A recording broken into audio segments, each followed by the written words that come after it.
Hello friends, आप सबका स्वागत है माय यूट्यूब चैनल अकाउंटिंग ज्ञान डॉट कॉम में। हम एक बहुत ही हॉट एंड रेलेवेंट टॉपिक के बारे में आज डिस्कस करने वाले हैं। GST on renting of residential dwelling. And तब से अब तक भी बहुत से लोग इस चीज़ को लेके अनअवेयर हैं। बहुत सारी कन्फ्यूज़न है जो कि हम आज क्लैरिफाई करने की कोशिश करेंगे। ठीक है, तो GST on renting of residential dwelling to a registered person. सबसे पहले तो ये है कि अगर जो रजिस्टर्ड ड्वेलिंग दी है तो रजिस्टर्ड पर्सन को दी है, तभी जीएसटी अट्रैक्ट होगा। कैसे अट्रैक्ट होगा? आरसीएम के बेसिस पे अट्रैक्ट होगा। तो कभी भी जीएसटी अट्रैक्ट होने के लिए सबसे पहले तो उस चीज़ का सप्लाई होना ज़रूरी है, सप्लाई ऑफ सर्विसेज और सप्लाई ऑफ गुड्स। अगर सप्लाई है और वो सप्लाई टैक्सेबल भी है, उसी केस में जीएसटी लगेगा। गवर्नमेंट एक नोटिफिकेशन नंबर लेके आई, नोटिफिकेशन नंबर 5, जिसमें उसने बोला कि हम नोटिफिकेशन नंबर 13/2017 को अमेंड कर रहे हैं, और अमेंड कर रहे हैं बाय इंसर्टिंग अ entry after serial number 5A। और क्या एंट्री लेके आए? वो सीरियल नंबर 5AA पे वो एंट्री लेके आए, services by way of renting of residential dwelling to a registered person, any person who is giving unit on rent. किसको देगा? Any registered person. तो अगर उसने किसी भी रजिस्टर्ड पर्सन को रेजिडेंशियल ड्वेलिंग किराए पे दी है तो वो टैक्सेबल हो जाएगी। कैसे होगी वो हमें पता चलेगा नोटिफिकेशन नंबर 13/2017 से। 13/2017 क्या बोलती है? 13/2017 बोलती है कि जो भी जीएसटी लगेगा वो लगेगा रिवर्स चार्ज मैकेनिज्म बेसिस पे, यानी कि the person who is availing the service will pay the GST. अब जीएसटी लगा तो दिया, बट रेजिडेंशियल ड्वेलिंग पे लगाया है। लेकिन 18 जुलाई 2022 से पहले रेजिडेंशियल ड्वेलिंग किराए पे देना जीएसटी के दायरे से बाहर था। बट नाउ गवर्नमेंट एक और नोटिफिकेशन के साथ आई, 4/2022, अगेन 13 जुलाई को लेके आई वो और उसने अमेंड किया। क्या अमेंड किया? नोटिफिकेशन नंबर 12/2017, जिसमें उसने कहा कि against serial number 12 in column 3 after the word as residence the word except where the residential dwelling is rented to a registered person. अगर वो यूनिट किसी रजिस्टर्ड पर्सन को रेंट पे दी जाएगी तो ये एग्जम्पशन, ये सर्विस टैक्सेबल की कैटेगरी में आ जाएगी, एग्जम्प्ट की कैटेगरी से बाहर हो जाएगी। तो नोटिफिकेशन नंबर 12/2017 क्या बोलती है वो देख लेते एक बार। 12/2017 बोलती है किसके लिए? एग्जम्पशन दी इंट्रास्टेट सप्लाईज। अब इंट्रास्टेट सप्लाईज में उसने हमारी नोटिफिकेशन में बोला था सीरियल नंबर 12। सीरियल नंबर 12 हमारा बोलता है हेडिंग नंबर 9963 और 9972, service by way of renting of residential dwelling for use as residence. अगर वो यूज एज रेजिडेंस हो रहा है तो उसके वो अभी तक एग्जम्प्ट था, but now the situation has been change, use as residence along with except where the residential dwelling is rented to a registered person. अगर वो रजिस्टर्ड पर्सन को दी गई है तो यहाँ से वो एग्जिट कर जाएगी और उसके ऊपर जीएसटी एप्लीकेबल हो गया। और जीएसटी एप्लीकेबल जो हुआ है वो किस सिनेरियो में हुआ है? वो हुआ है आरसीएम के बेसिस पे। अब बहुत सारे क्वेश्चन हमारे आते हैं कि कैसे होगा, क्या होगा। तो हम इसको एक सिनेरियो के थ्रू समझते हैं, कुछ एग्जांपल्स लेके समझते हैं। कौन रेंट पे दे रहा है, किसको रेंट पे मिल रहा है, क्या यूज़ है, जीएसटी लगेगा या नहीं लगेगा। तो इस चीज़ की हम बात करते हैं। तो सबसे पहला सिनेरियो तो हम बात करते हैं कि जीएसटी पेबल पे किस किस केस में होगा। तो सबसे पहले तो किराए पे देने वाला जो है रजिस्टर्ड पर्सन है। क्या चीज़ किराए पे दे रहा है? रेजिडेंशियल ड्वेलिंग दे रहा है किराए पे। रेजिडेंशियल ड्वेलिंग किराए पे दे रहा है गिवन ऑन रेंट। अब जब रेंट पे दिया उसने तो टेनेंट किसी भी तरह से उसका यूज़ कर सकता है। टेनेंट उसे एज अ कमर्शियल यूज़ भी कर सकता है, टेनेंट उसे एज अ रेजिडेंशियल यूज़ भी कर सकता है। अगर वो कमर्शियल यूज़ कर रहा है और टेनेंट जो है अनरजिस्टर्ड है, रजिस्टर्ड पर्सन ने रेजिडेंशियल यूनिट रेंट पे दिया कमर्शियल यूज़ के लिए टू अ अनरजिस्टर्ड पर्सन, इस केस में भी जीएसटी लगेगा। और कैसे लगेगा? फॉरवर्ड चार्ज मैकेनिज्म बेसिस पे। उस यूनिट उस एग्जाम्शन के अंदर जो विड्रॉ की गई है एग्जाम्शन वो कही गई है use as residence. Now here commercial unit is using as commercial purpose, residential dwelling is using as commercial purpose. तो इस केस में फॉरवर्ड चार्ज के अंदर जीएसटी लग जाएगा.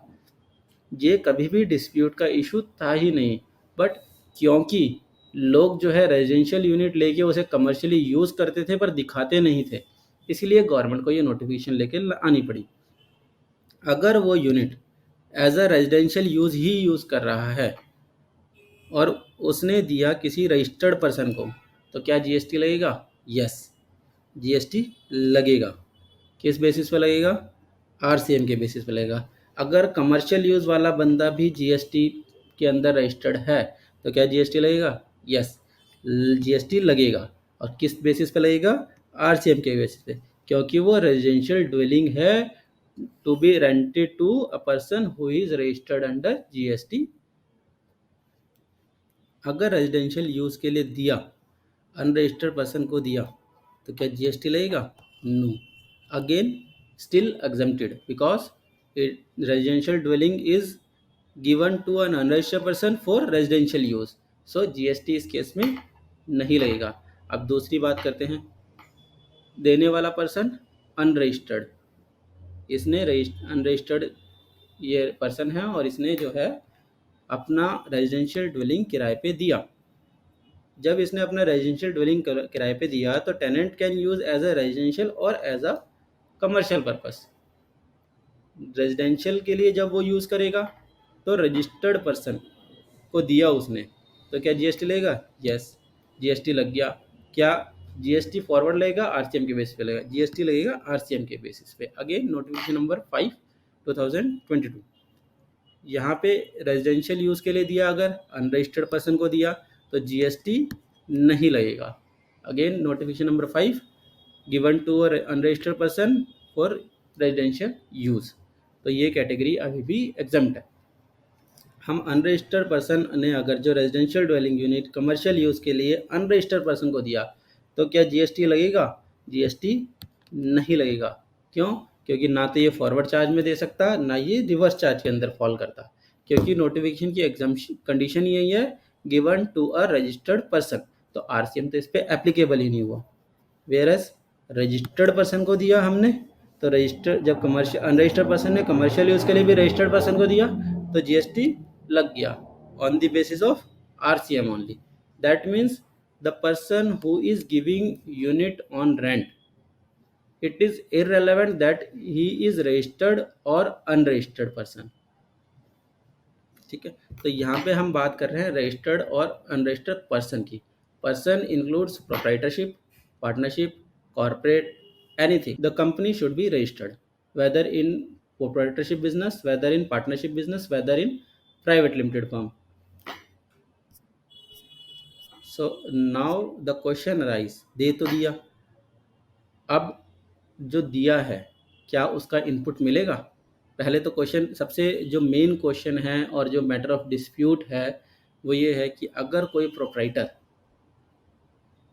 रजिस्टर्ड है और वो अपने रहने के लिए एक रेजिडेंशियल ड्वेलिंग किराए पे ले रहा है, तो क्या उस केस में भी जीएसटी एप्लीकेबल होगा?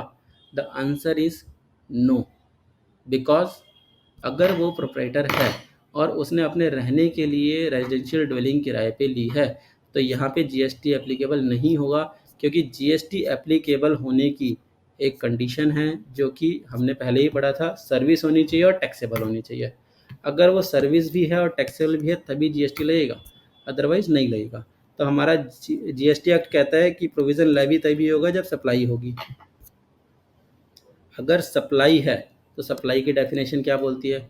लेवी कब हो सकता है? जब all form of supply of goods and services both sales transfer. तो सबसे पहले तो सप्लाई होनी चाहिए किसी भी गुड्स या सर्विसेज की, किसी भी वे में, sale, transfer, barter, exchange, licence, रेंटरीज और डिस्पोजल मेड और agree to be made for a consideration. तो क्या प्रोप्राइटर सप्लाई ले रहा है? यस, सप्लाई है, उसने किराए पे मकान लिया. क्या कंसीडरेशन है उसके सामने? यस, कंसीडरेशन भी है क्योंकि वो किराया दे रहा है. By a person in course और फर्दरेंस ऑफ बिजनेस. क्या वो इन कोर्स या फर्दरेंस ऑफ बिजनेस है? The answer is no. In case of proprietorship, there is no course or furtherance of business. That is why this is not counted under service, and hence the service is exempt from GST, right? So अब हम आते हैं scenario number last पे कि क्या हमें input मिलेगा। अगर इनपुट मिलता है तो रजिस्टर्ड पर्सन, यहाँ पे कौन सा रजिस्टर्ड पर्सन की बात कर रहे हैं हम? The person who has taken the services on rent. क्या रेंट पे लिया उसने? Residential dwelling. किस चीज़ के लिए लिया है? इधर रेजिडेंशियल यूज़ और कमर्शियल यूज़। अगर उसने कमर्शियल यूज़ के लिए लिया है तो जीएसटी का इनपुट मिलेगा ही मिलेगा, राइट। अगर उसने जीएसटी कमर्शियल यूज़ के लिए नहीं दिया, उसने रेजिडेंशियल यूज़ के लिए लिया है, तो हमने कहा पर्सन की बात करिए जीएसटी के अंदर, और पर्सन कैन बी प्रोप्राइटर और can be a company. When person is a proprietor, तो और उसने अपने पर्सनल रहने के लिए लिया है, तो जीएसटी एप्लीकेबल ही नहीं हुआ, क्योंकि वहाँ पे फर्दरेंस ऑफ बिजनेस मिसिंग है। लेकिन अगर कोई पार्टनरशिप फर्म, कोई कंपनी अपने एम्प्लॉयज़ या पार्टनर्स या डायरेक्टर्स के लिए किराए पे कोई भी रेजिडेंशियल ड्वेलिंग ले रही है उनके रहने के लिए, तो वो दो तरीके से ले सकती है। एक तो for the purpose of guest house, यानी कि एम्प्लॉय गए वहाँ पे कुछ दिन रुके, फैक्ट्री का काम संभाला, फिर वापसी अपनी प्लेस पे आ गए, तो इस केस में तो जीएसटी मिल जाएगा, क्योंकि क्लियर मेंशन है फर्दरेंस ऑफ बिजनेस। लेकिन अगर उसने डायरेक्टर्स, एम्प्लॉयज़ या पार्टनर्स को रहने के लिए दिया है, तो क्या जीएसटी इनपुट होगा? The answer is yes, because अगर ये एम्प्लॉय को, डायरेक्टर को, पार्टनर को किराए पे लेके कंपनी घर दे रही है, तो that should be use in the course of business और फर्दरेंस ऑफ बिजनेस। अदरवाइज वो एम्प्लॉय हो सकता है आपको छोड़ के चला जाए अगर उसे ढंग का एकोमोडेशन नहीं मिलेगा तो, या फिर हो सकता है किसी स्टेट गवर्नमेंट या सेंट्रल गवर्नमेंट ने एम्प्लॉयज़ को रेजिडेंशियल यूनिट देना मैंडेटरी किया हो, जिसकी वजह से कंपनी को इनपुट मिलना चाहिए और मिलेगा ही। इसका दूसरा एस्पेक्ट भी है। लेट से कोई भी पैसा कंपनी अगर जो दे रही है एम्प्लॉय को, इधर वो एचआरए की तरह काउंट करेगा या फिर आरएफए की तरह काउंट करेगा। अगर वो एचआरए की तरह काउंट करता है तो अगेन पार्ट ऑफ सीटीसी। अगर एचआरए की तरह काउंट करेगा और एम्प्लॉय अपने नाम पे रेजिडेंशियल ड्वेलिंग लेता है, employees is not registered under GST, so in that scenario GST applicable ही नहीं हुआ, क्योंकि रेजिडेंशियल यूनिट एक अनरजिस्टर्ड पर्सन को मिली है। यहाँ पे रेजिडेंशियल ड्वेलिंग जो है एक कंपनी को मिल रही है, वो अपने एम्प्लॉयज़ को रहने के लिए दे रहा है, इसलिए जीएसटी तो एप्लीकेबल हो गया क्योंकि रजिस्टर्ड पर्सन को मिल गई। अब क्वेश्चन अगेन आता है, अब अगर वो एक्सपेंसेस पी&एल में डेबिट हो रहा है, yes, as a CTC that expenses would be debited in profit and loss account. अगर वो एक्सपेंसेस पी&एल में डेबिट हो रहा है तो कंपनी को उसका इनपुट मिलेगा, क्योंकि अगर वो एचआरए किसी को लेट से एग्जांपल के लिए 10,000 रुपीज़ देता, तो उसका पी&एल डेबिट हो रहा है 10,000 से। और इन केस ऑफ आरएफए, वो 10,000 का रेंट पे कर रहा है, उसके ऊपर 1,800 रुपीज़ जीएसटी पे कर रहा है अंडर आरसीएम। अगर उसे ये एक्सपेंस का जीएसटी का इनपुट नहीं मिला तो उसके पी&एल में डेबिट होगा 11,800 रुपया, और 11,800 उसकी कॉस्ट टू कंपनी बन जाएगी फॉर दैट पर्टिकुलर एम्प्लॉय, जो कि गवर्नमेंट की कभी भी इंटेंशन नहीं है कि किसी को भी अननेसेसरी हरास करे, इस वजह से उसे जीएसटी इनपुट मिलेगा। ठीक है। अब बात आती है कि रजिस्टर्ड पर्सन दिल्ली में है, किराए पे मकान लिया यूपी के अंदर, तो क्या इस केस में भी जीएसटी आरसीएम के बेसिस पे एप्लीकेबल होगा? As per my point of view, yes, क्योंकि यहाँ पे रजिस्टर्ड पर्सन की बात की गई है और सीजीएसटी एक्ट के अंदर registered person is a registered person. Pan base registration है, चाहे वो दिल्ली में हो, यूपी में हो, राजस्थान में हो, if he is registered, he is registered person. ठीक है। स्टेट वाइज रजिस्टर्ड पर्सन की डेफिनेशन बदल जाती है, but for this purpose registered person की डेफिनेशन वही रहेगी। अब क्वेश्चन ये आता है कि वो दिल्ली में रजिस्टर्ड है, यूपी में उसने रेजिडेंशियल ड्वेलिंग ली, तो क्या इस केस में उसे आरसीएम पे करना पड़ेगा? द आंसर इज यस, उसे आरसीएम पे करना पड़ेगा। अगर वो आरसीएम पे करता है तो उसे यूपी में भी एक रजिस्ट्रेशन लेना पड़ेगा, और जब वो आरसीएम यूपी में लेके रजिस्ट्रेशन लेके आरसीएम पे करेगा, तो इन दैट सिनेरियो जो भी यूपी में जीएसटी इनपुट एक्यूमुलेट होगा वो उसे ISD नंबर लेके अपनी दिल्ली वाली यूनिट के अंदर दे सकता है। अब इसका कोड क्या होता है? सर्विस अकाउंटिंग कोड है इसका GST के अंदर। रेजिडेंशियल ड्वेलिंग अगर जो उसने ली है और कमर्शियल यूज़ के लिए कर रहा है तो वो कोड यूज़ करेगा 9972, और अगर जो रेजिडेंशियल यूज़ के लिए कर रहा है तो वो कोड यूज़ करेगा 9963। Thank you for your time. Please like, share, subscribe. Thank you.